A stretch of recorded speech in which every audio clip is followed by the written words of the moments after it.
আসসালামু আলাইকুম, শুভেচ্ছা সহ সবাইকে আমন্ত্রণ জানাচ্ছি চ্যানেল আই সংবাদে। এখনকার সংবাদ আয়োজন নিয়ে আপনাদের সাথে আছি আমি ফাবলিহা বুশরা। শুরুতেই চলুন দেখে নিই fresh full cream milk powder সংবাদ শিরোনামগুলো।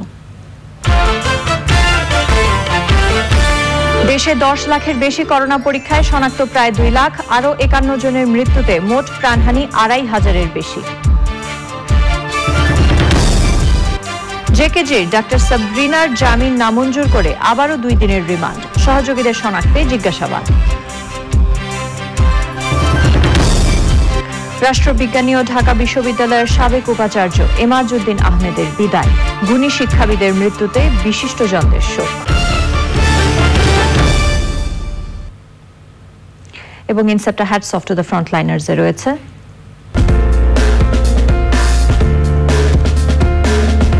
করোনা পরিস্থিতিতে ডাক্তার মুনমুন ইসলামের গর্ভবতী মায়েদের চিকিৎসা সেবা দেওয়ার কথা।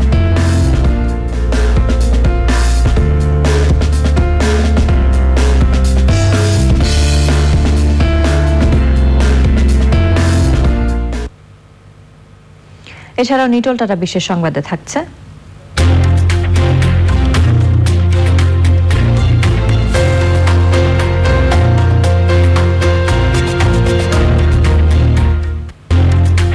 করোনাকালে সাধারণ মানুষের টিকে থাকার লড়াইয়ের খবর।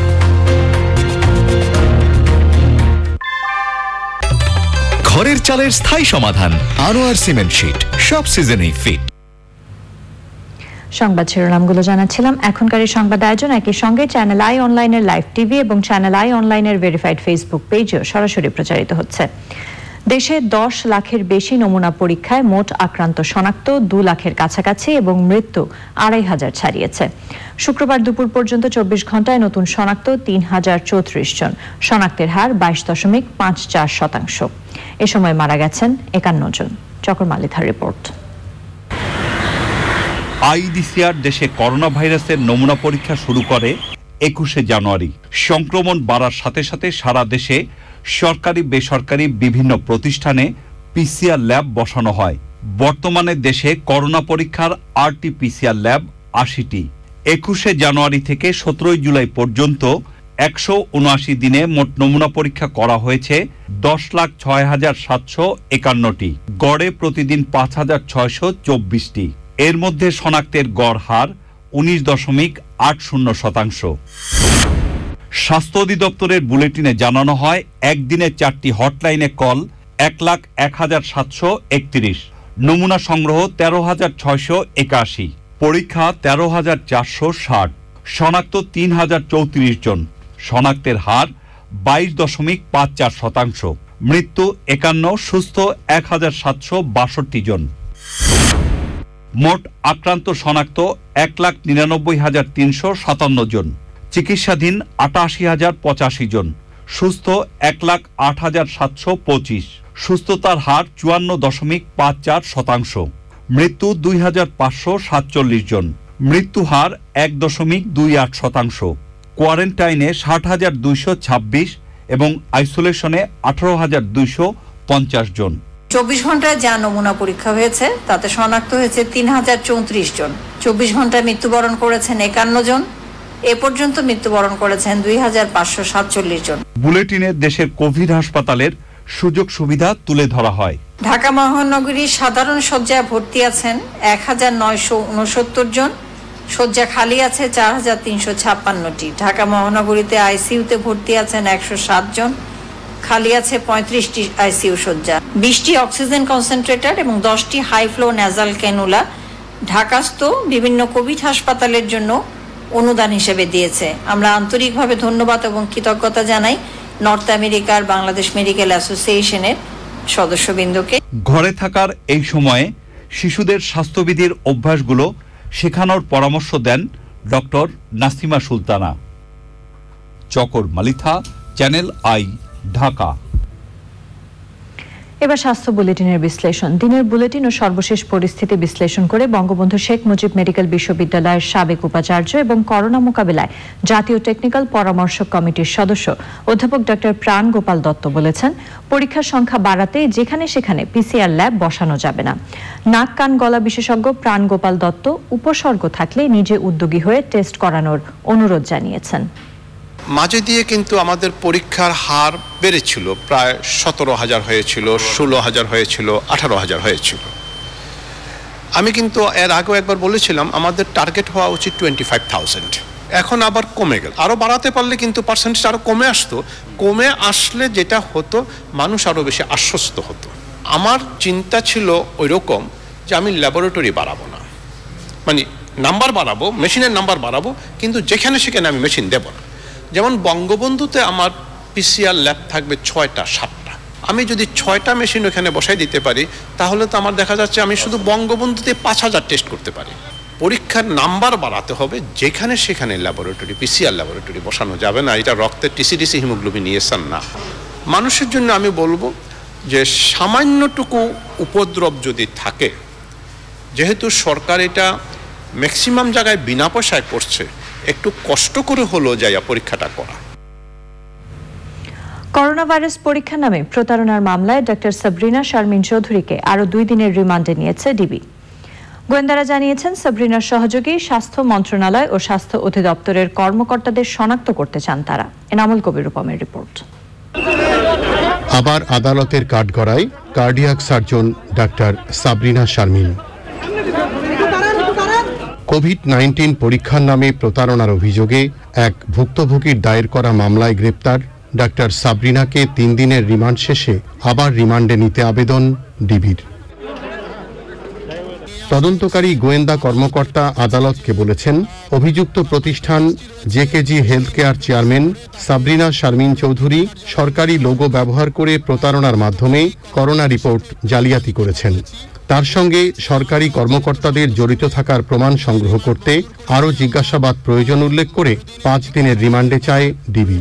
রিমান্ড আবেদনের বিরোধিতা করেন সাবরিনার আইনজীবীরা। তার জালিয়াতির সমস্ত তথ্য উদ্ঘাটন করার জন্য মামলা সুষ্ঠু এবং নিরপেক্ষ তদন্তের স্বার্থে রিমান্ডের প্রয়োজন। সাইফুজ্জামান ভার্সেস স্টেট মামলায় দিক নির্দেশনা আছে, সেই দিক নির্দেশনা অনুযায়ী কোনোভাবেই এই মামলায় রিমান্ড হতে পারে না।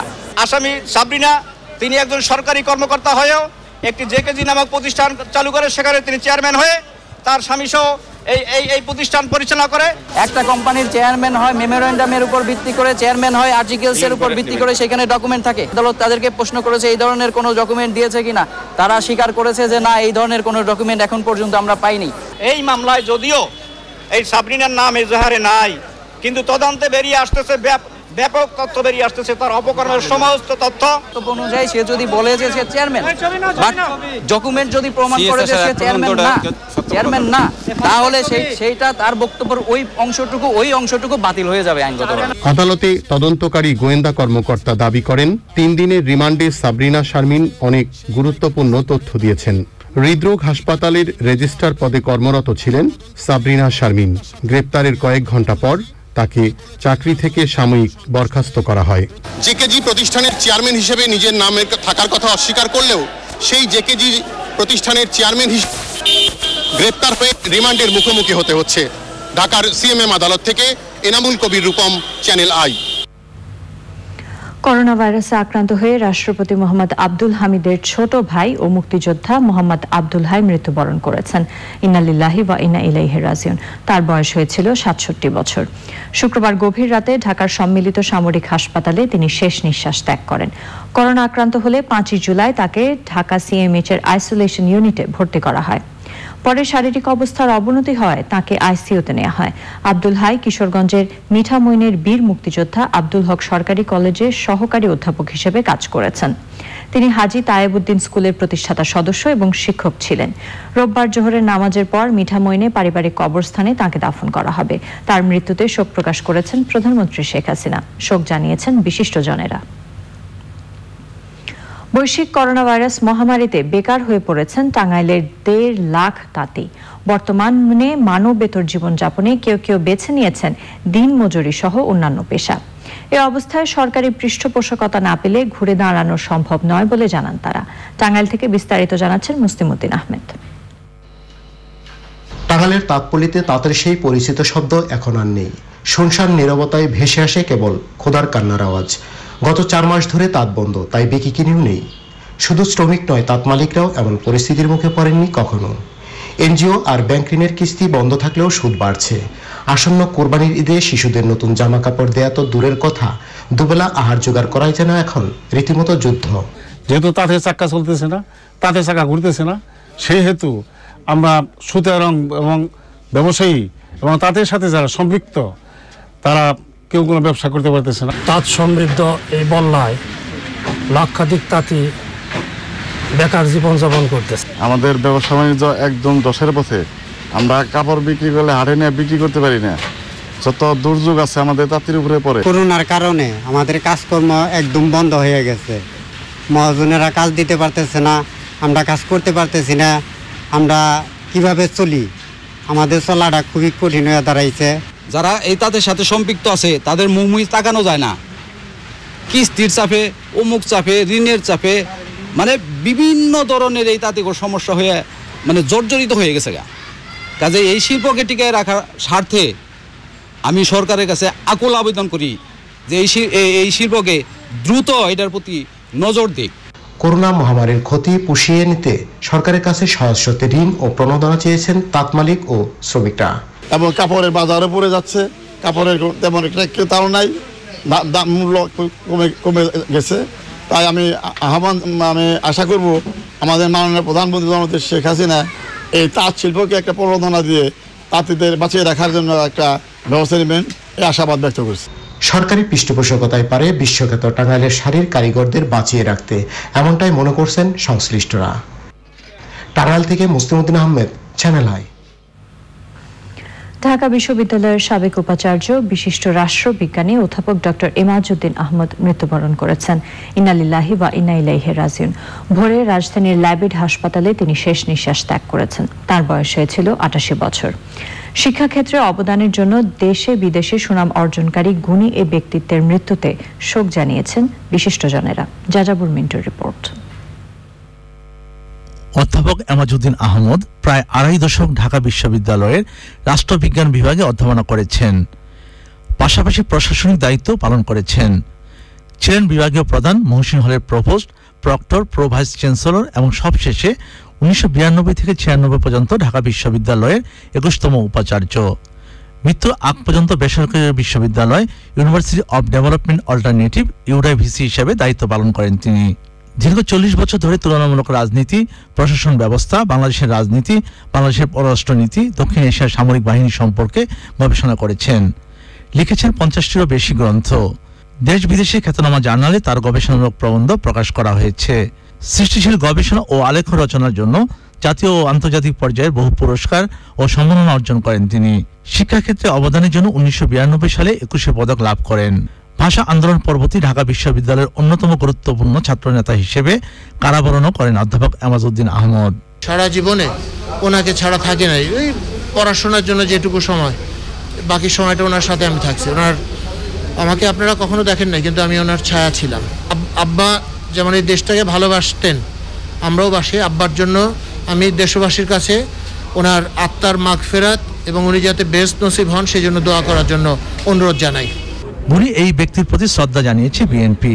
শোক প্রকাশ করেছেন বিএনপি মহাসচিব মির্জা ফখরুল ইসলাম আলমগীর সহ অনেকে। এমাজউদ্দিন সাহেব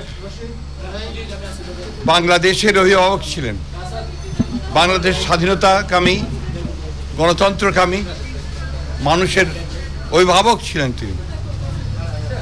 তিনি সত্যিকার অর্থেই একজন নির্লোভ, একজন নিবেদিত প্রাণ, দেশপ্রেমিক একজন শিক্ষাবিদ ছিলেন। এই সর্বকালে তার সারাটা জীবন ধরে তিনি বাংলাদেশের স্বাধীনতা, সার্বভৌমত্ব এবং গণতন্ত্রের জন্য তিনি তার লেখনী অব্যাহত রেখেছেন।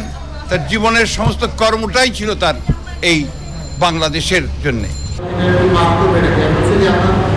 বাদ জুমা রাজধানী বাজমে কাদিরা জামে মসজিদে প্রথম এবং বাদ আসর ঢাকা বিশ্ববিদ্যালয় কেন্দ্রীয় জামে মসজিদে দ্বিতীয় জানাজা নামাজ শেষে অধ্যাপক এমাজউদ্দিন আহমেদকে মিরপুর শহীদ বুদ্ধিজীবী কবরস্থানে দাফন করা হয়। যাযাবর মিন্টু, চ্যানেল আই, ঢাকা। একদিকে আবাসিক এলাকা, গির্জা, অন্যদিকে স্কুল, কলেজ, হাসপাতাল। নিউ ইস্কাটনের এই এলাকার প্রবেশ মুখে নির্মাণ করা হচ্ছে বর্জ্য ব্যবস্থাপনা ঘর বা সেকেন্ডারি ট্রান্সফার স্টেশন STS। এতে স্বাস্থ্যগত ঝুঁকি ও পরিবেশ দূষণের ঝুঁকিতে পড়েছেন এলাকাবাসী। STSটি দূরে স্থাপন করতে ঢাকা উত্তর সিটি কর্পোরেশনের কাছে বারবার আবেদন জানিয়েও সাড়া পাননি বলে অভিযোগ করেছেন তারা। আফরোজা হাসির রিপোর্ট। ঢাকার উত্তর সিটি কর্পোরেশনের 35 নম্বর ওয়ার্ডের অন্তর্ভুক্ত নিউ ইস্কাটন এলাকা। চার্চ ও চার্চ সংলগ্ন স্কুল সহ আছে একাধিক শিক্ষা প্রতিষ্ঠান, হাসপাতাল, আবাসিক এলাকা ও বাণিজ্যিক ভবন। এই এলাকার প্রধান সড়কে অস্থায়ী ডাস্টবিনের ছড়িয়ে ছিটিয়ে থাকা ময়লার দুর্গন্ধে দীর্ঘদিন ধরে অতিষ্ঠ এলাকাবাসী, স্কুল শিক্ষার্থী, অভিভাবক ও পথচারীরা। নতুন করে এলাকাটিতে বর্জ্য ব্যবস্থাপনা ঘর বা সেকেন্ডারি ট্রান্সফার স্টেশন STS নির্মাণের কাজ চলছে। এতে স্থায়ী পরিবেশ দূষণ ও স্বাস্থ্য ঝুঁকির আশঙ্কায় রয়েছে এলাকাবাসী। STSটি দূরে স্থাপনের বিষয়ে স্থানীয় কাউন্সিলর ও উত্তর সিটি কর্পোরেশনের কাছে বারবার আবেদন জানিয়ে আসছে এলাকাবাসী ও চার্চ কর্তৃপক্ষ। স্বাস্থ্যগতভাবে এখানে খুবই মারাত্মক ক্ষতি হবে, এই কারণে এখানে 2টি শিশুদের স্কুল আছে, মিশনারি স্কুল, চার্চ আছে একটা। এবং এই ছেলেমেয়েরা যখন সকালে স্কুলে আসে এই দুর্গন্ধের জন্য তারা ঠিকমতো যাতায়াত করতে পারে।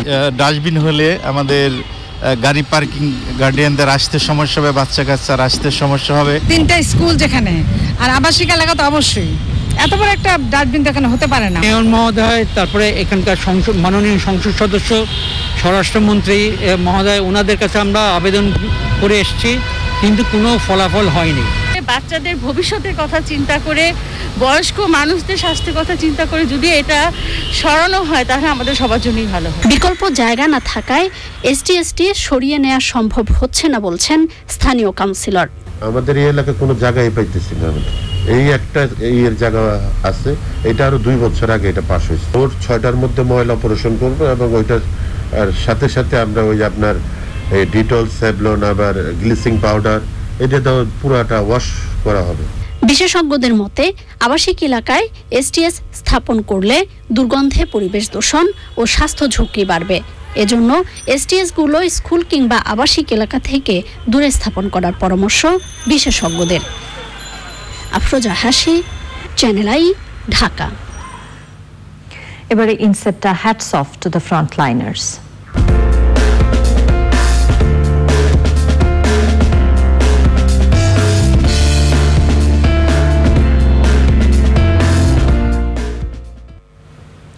করোনার ভয়াবহ পরিস্থিতিতে সবচেয়ে বেশি বিপাকে আছেন গর্ভবতী মায়েরা। চিকিৎসকের অভাবে ঠিকমতো সেবা পাচ্ছেন না তারা। বিশেষ করে করোনায় আক্রান্তরা বেশি ঝুঁকির মধ্যে দিন কাটাচ্ছেন। এই মায়েদের সেবায় কাজ করে যাচ্ছেন মুগদা হাসপাতালের চিকিৎসক মুনমুন ইসলাম। সার্বক্ষণিক টেলিফোনেও সেবা দিচ্ছেন তিনি। মানবিক এই চিকিৎসকের কথা জানাচ্ছেন মুরসালিন বাবলা। মুনমুন ইসলামের জন্ম ঢাকার খিলগাঁয়ে 1984 সালে। ভিকারুন্নেসা নুন স্কুল অ্যান্ড কলেজ থেকে স্কুল ও কলেজ জীবন শেষ করে ভর্তি হন ঢাকা মেডিকেল কলেজে। 33তম BCS স্বাস্থ্য পরীক্ষা উত্তীর্ণ হয়ে যোগ দেন জামালপুরে শ্রীপুর ইউনিয়ন উপস্বাস্থ্য কেন্দ্রে। 2018 সালে অপস ও গাইনিতে BCPS থেকে FCPS শেষ করেন। একই বছরে যোগ দেন মুগদা মেডিকেল কলেজ হাসপাতালে। করোনা আক্রান্ত মায়েদের সেবায় এখন কাজ করছেন তিনি। 24 তারিখ থেকে আমাদের অ্যাটলিস্ট সিজারিয়ান সেকশন বা নর্মাল ডেলিভারি এই জিনিসগুলো চালু হয়ে যায়। তো আমি বেসিক্যালি ট্রায়ালস বা ইমার্জেন্সি যেই সেকশনটা সেখানে কাজ করছি, এবং আমাদের ইনডোরে OT ইমার্জেন্সি একটা গ্রুপ আছে যারা হচ্ছে যে পেশেন্টগুলোর ডেলিভারি প্রয়োজন, নর্মাল ডেলিভারি হোক, সিজারিয়ান সেকশন ডেলিভারি দরকার, তাদেরকে সেভাবে তারা ক্যাটাগরাইজ করে সেই সার্ভিসটা ওখানে ওনারা দিচ্ছেন। আর অবস্টেট্রিক স্ট্র্যাটেজিটা হচ্ছে এরকম যে যদি তার লেবার পেইন এস্টাবলিশড হয় সেক্ষেত্রে আমরা নর্মাল ভ্যাজিনাল ডেলিভারি অ্যালাউ করে থাকি। আর যদি দেখি যে না বাচ্চার জীবন বিপন্ন বা হচ্ছে মাকে রেস্কিউ করাটা জরুরি, সেক্ষেত্রে হচ্ছে জরুরিভাবে আমরা সিজারিয়ান সেকশনও করে থাকি। ডাক্তার মুনমুন ইসলামের স্বামী খান মোহাম্মদ নাজমুস সাকিব নিজেও একজন চিকিৎসক। 2 মেয়েকে নিয়ে তারা থাকছেন খিলগাঁয়ে। পরিবারের প্রতি পিছুটান থাকলেও করোনা আক্রান্ত মা ও তার অনাগত সন্তানকে নিয়েই বেশি ভাবতে হচ্ছে ডাক্তার মুনমুনকে। হসপিটালে আসলে কোনো রোগী বিনা চিকিৎসায় ফেরত যাবে না, এবং তারা যখন হচ্ছে অ্যান্টিনেটাল পিরিয়ডে যখন হচ্ছে একটা তাদের প্রবলেমস নিয়ে যখন আমাদেরকে ফোন করছে বা হচ্ছে যোগাযোগ করার চেষ্টা করছে, ডাক্তার হিসেবে আমরা কিন্তু তাদের সেই প্রশ্নের জন্য কিন্তু আমরা উত্তর দিই, মানে সারাটা দিই। তারা এমন না যে হচ্ছে তারা আমাদেরকে যোগাযোগ করার চেষ্টা করছে অথচ আমরা যোগাযোগ করছি না, এটা কিন্তু না আসলে। এবং আমি পার্সোনালিও পেশেন্টদেরকে মানে ফোনের মাধ্যমে তাদেরকে প্রতিকার করার চেষ্টা করছি যে ওষুধগুলো তাদের নিত্য প্রয়োজনীয় যেগুলো লাগে, যেমন সাপ্লিমেন্ট আয়রন কিংবা হচ্ছে একটা ক্যালসিয়াম, সেটা টেলিফোনে টেক্সট মেসেজের মাধ্যমে তাদেরকে দেওয়া হচ্ছে। করোনা যুদ্ধে সম্মুখ সারির যোদ্ধাকে আমরা স্যালুট জানাই। Hats off to the frontliners. Morsalin Babla, Channel I, Dhaka. এবারে গার্ডিয়ান লাইফ ইন্স্যুরেন্স করোনা সর্বশেষ আপডেট।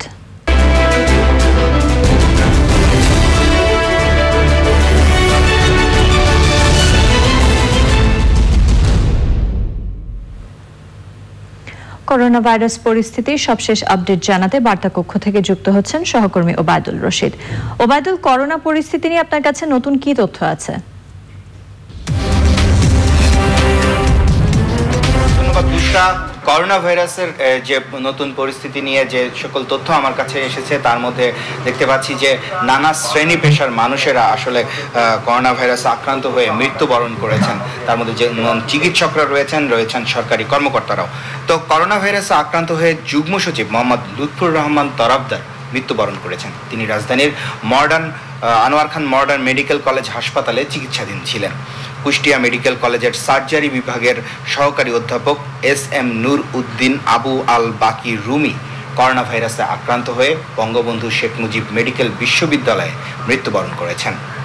কুমিল্লা মেডিকেল কলেজ হাসপাতালের কোভিড-19 ইউনিটে 2 নারী সহ আরও 4 জনের মৃত্যু হয়েছে।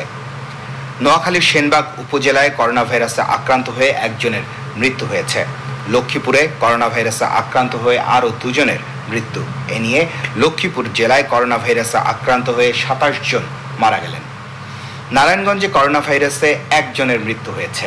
কিশোরগঞ্জ জেলা বঙ্গবন্ধু পরিষদের সাবেক সভাপতি ডাক্তার সাহেব আলী পাঠানের স্ত্রী ফাতেমা পাঠান জেলার শহীদ সৈয়দ নজরুল ইসলাম মেডিকেল কলেজ হাসপাতালে করোনা ভাইরাসে উপসর্গ নিয়ে মৃত্যুবরণ করেছেন। তার উপসর্গ নিয়ে মৃত্যুবরণ করার কারণে তার নমুনা সংগ্রহ করা হয়েছে।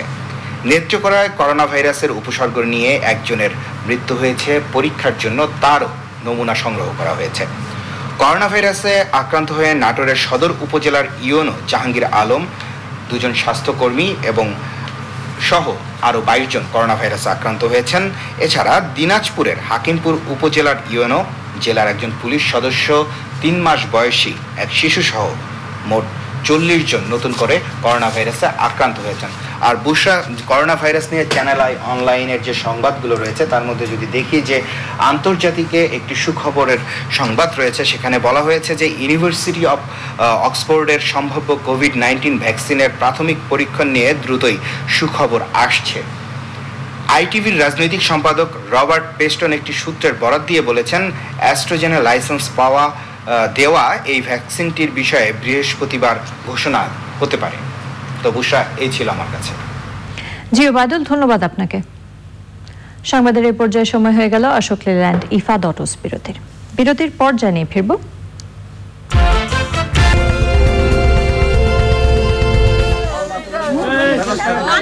মধুপুর পৌর এলাকার বাসটারপাড়ায় ব্যবসায়ী আব্দুল গনির বাড়ি। গত বুধবার থেকে স্বজনদের সঙ্গে যোগাযোগ বিচ্ছিন্ন ছিল তার পরিবারের। আজ সকালে আত্মীয় স্বজন এসে দরজা ভেঙে ঘরে ঢুকে আব্দুল গনি, তার স্ত্রী তানিয়া, দ্বাদশ শ্রেণীতে পড়া ছেলে কাজল ও 8 বছরের মেয়ে সাদিয়ার মরদেহ দেখতে পায়। আমার ছেলে মারছেরা, নাতিন মারছেরা, ছেলের বউ মারছেরা, আডা নাতিন মারছে। বিচার চাইতেছে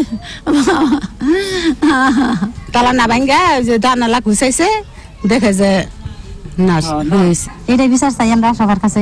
যা হারাইছে তা আমি পাবো না, কিন্তু যারা অন্যায় করছে তারা জানে বিচার হয়, আমি এটাই দাবি করতেছি। হত্যাকাণ্ড সম্পর্কে বিস্তারিত কিছুই জানতে পারেনি পুলিশ, তবে রহস্য উদ্ঘাটনে তৎপরতা শুরু হয়েছে, জানিয়েছেন টাঙ্গাইলের পুলিশ সুপার।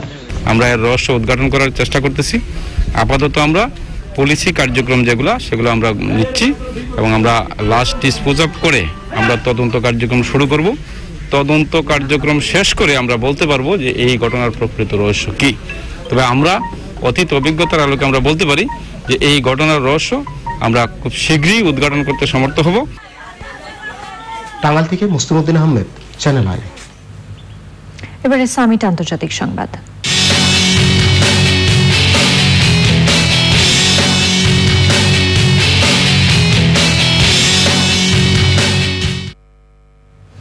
বিশ্বের তৃতীয় দেশ হিসেবে ভারতে করোনা ভাইরাসে আক্রান্তের সংখ্যা 10 লাখ ছাড়িয়েছে। দ্বিতীয় অবস্থানে থাকা ব্রাজিলে মোট আক্রান্ত 20 লাখের বেশি। আর করোনা সংক্রমণ ও মৃত্যুর দিকে শীর্ষে থাকা যুক্তরাষ্ট্রে মোট আক্রান্ত প্রায় 37 লাখ। রাশিয়ার গুপ্তচরদের বিরুদ্ধে কোভিড-19 ভ্যাকসিন গবেষণার তথ্য হ্যাকিং এর যে অভিযোগ আনা হয়েছে তা মিথ্যা ও ভিত্তিহীন বলে জানিয়েছেন রুশ প্রেসিডেন্টের মুখপাত্র দিমিত্রি পেসকভ। 1 আগস্ট থেকে লন্ডনে পরবর্তী ধাপে লকডাউন শিথিলের ঘোষণা দিয়েছেন ব্রিটিশ প্রধানমন্ত্রী বরিস জনসন। ইসরায়েলে ভাইরাসের সংক্রমণ ঠেকাতে আরও 1 সপ্তাহের অবরোধ ঘোষণা করা হয়েছে। কম্বোডিয়ায় 2 মার্কিন কূটনীতিক সহ আরও 5 জন করোনা আক্রান্ত হয়েছেন। এবারে নিটোল টাটা বিশেষ সংবাদ।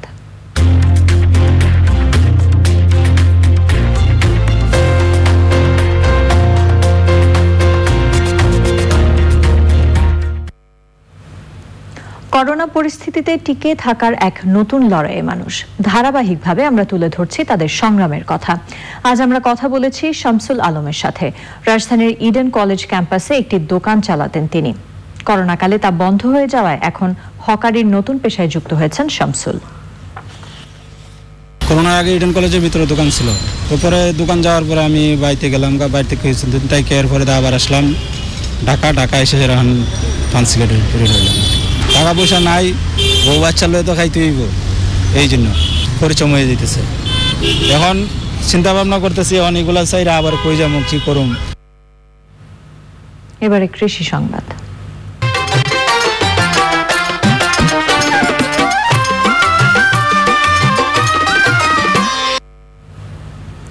মেহেরপুরের গাংনীর রাজাপুর গ্রামের প্রায় 1 কিলোমিটার সড়কের দুপাশে পতিত জমিতে সবজি উৎপাদন করছেন পুলিশের সাব ইন্সপেক্টর আব্দুল আলিম। তার উৎপাদিত সবজিতে এলাকার অনেক দরিদ্র পরিবারের পুষ্টি চাহিদা মিটছে। এখন দেখবেন প্রকৃতি সংবাদ।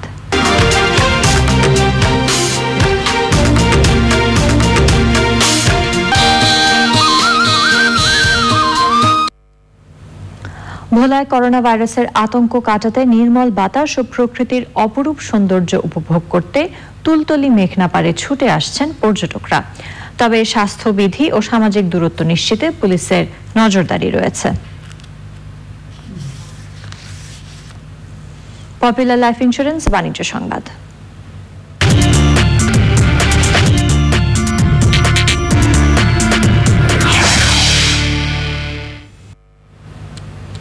করোনা মহামারীতে আকাশপথে ভ্রমণ চাহিদা কমে যাওয়ায় অক্টোবরের মধ্যে 25,000 কর্মী ছাঁটাই করার ঘোষণা দিয়েছে আমেরিকান এয়ারলাইন্স। তবে বেশিরভাগ কর্মী যদি আংশিক বেতন সহ সর্বোচ্চ 2 বছরের ছুটিতে যান তাহলে সাময়িক ছাঁটাইয়ের সংখ্যা কমতে পারে বলে জানিয়েছে প্রতিষ্ঠানটি। চলতি সপ্তাহে যুক্তরাষ্ট্রের আরেক উড়োজাহাজ সংস্থা ডেল্টা এয়ারলাইন্স প্রায় 17,000 কর্মীর সাথে আগাম অবসরে যাওয়ার চুক্তি করেছে। এছাড়া ইউনাইটেড এয়ারলাইন্স তাদের 45% কর্মীকে সাময়িক ছাঁটাইয়ের নোটিশ পাঠিয়েছে।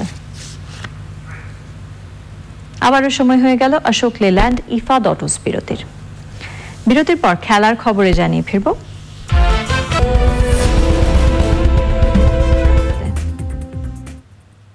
এবারে খেলার খবর।